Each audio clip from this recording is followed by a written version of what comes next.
Jesus and his disciples were not far away from modern Herzliya and Hedera in modern Israel, Mark 6:53, when Pharisees and some of the scribes, note that he does not say some of the Pharisees, but only some of the scribes, implying that he meant a particular kind of scribes, came from Jerusalem, Judea, presumably to interact with Jesus and to observe him. Mark chapter 7 verse 1. They quickly observed that Jesus' disciples, in the presence of their rabbi, ate with unwashed hands.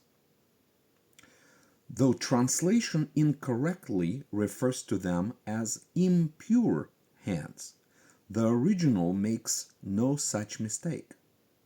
Instead, in the original, the so-called impure hands are called common hands.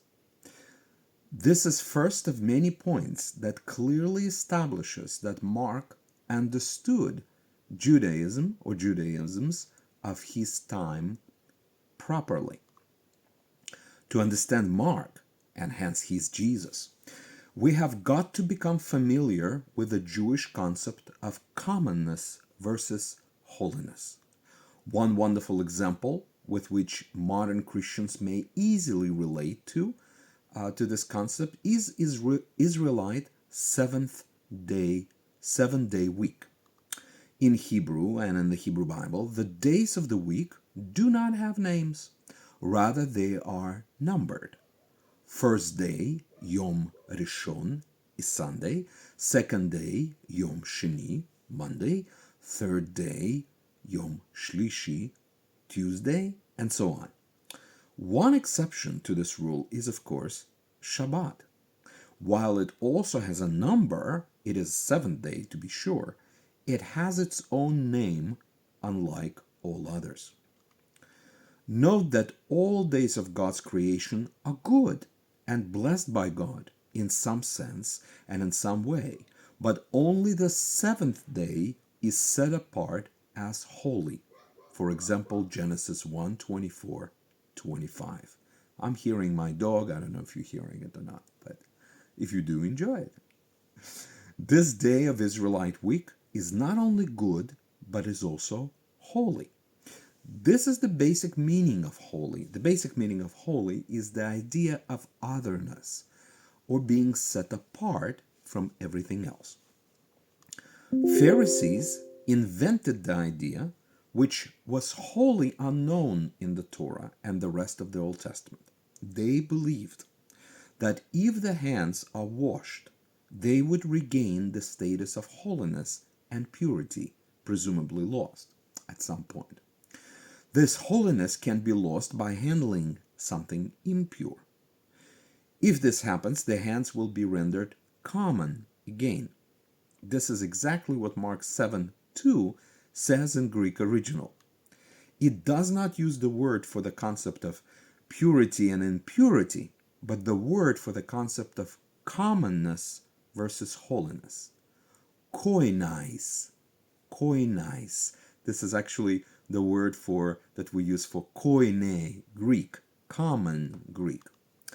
This kind of nuance can only be known by a person who has a mastery of Jewish belief and practice. So I conclude that the author of this gospel was one such person. In an ASB translation that is similar to most others, we read in verses 3 and 4. For the Pharisees and all the Jews do not eat unless they carefully wash their hands, thus observing the tradition of the elders. When they come from the marketplace, they do not eat unless they cleanse themselves. And there are many other things which they have received in order to observe, such as washing cups, pitchers, copper pots. That's Mark 7:3-4. First, Pharisees and all Jews, in Greek, hoi gar pharisaioi kai pantes hoi iudaioi, seem to read as Pharisees in particular and all religious members of the nation of Israel in general. But this is most definitely incorrect. The idea of Jews in the first century sense of the word, referred to the inhabitants of Judah, number one, and number two, to those that thought themselves to be its large diaspora, both in Judea, both outside of Judea proper, and meaning in Galilee, and also outside of the biblical Israel as a whole. Second, the text behind the NASB translation of "for the Pharisees and all the Jews do not eat unless they carefully wash their hands" should read as something like this: "For the Pharisees and all Judeans do not eat unless they feast wash their hands." Feast is pugme in Greek. So in Greek altogether it would say hoi gar pharisaioi kai pantes hoi judaios en me pugme ni psuntai tas heiras uk estiosin. Did you get that? Let's continue. You'll see. You'll see why am I doing this.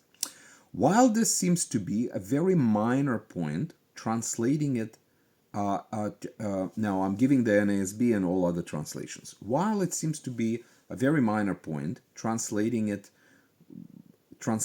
pugme, which means feast, with something like carefully, thoroughly, or appropriately, it robs the unsuspected reader from knowing that the author of the Gospel of Mark was aware of the minute nuance of Judean religious practice. You see, forming a feast in the context of washing one's hands refers to the traditional, for the Pharisees and most Judeans of the time and modern times, ways to perform the Natilat Yadayim, the cleansing ritual of washing of the hands. Like right now, this is a regular cup, right? But if it was a ritual cup, it would have two handles, one here and another one here. So what if I was to perform the custom of Natilat Yadayim, the washing of the hands? I would form my hand in the feast, and I would pour the water over it. Then I would put down the cup, take it with the cleansed hands, grab it by the second side of the cup where I would have a handle, put a feast in my another hand, and then pour it. And voila, my hands are ritually clean. Okay, this is what it would look like. So in Mark, whoever wrote Mark knows that it has to be done with a feast. And when the translators either don't know how to translate it or don't know what's this word pugme, feast, is doing in the Gospel of Mark, I think by trying to make it more readable for us, they rob us of certain understanding that perhaps we would have arrived to. So the Pharisees and Judeans who came back from Babylon and most likely brought this new teaching to the land of Israel from there believed that similar kind of purity and versus impurity, holiness, commonness system applied to everything else that touches an Israelite. Hence, everything else must be washed at some point to gain the status of holiness and purity. It is not only hands that need washing, but everything else that came or may come to a physical contact with the religious Judean. Some manuscripts also mention beds, not only pottery, cups, and food-related vessels made of bronze. Okay? I continue.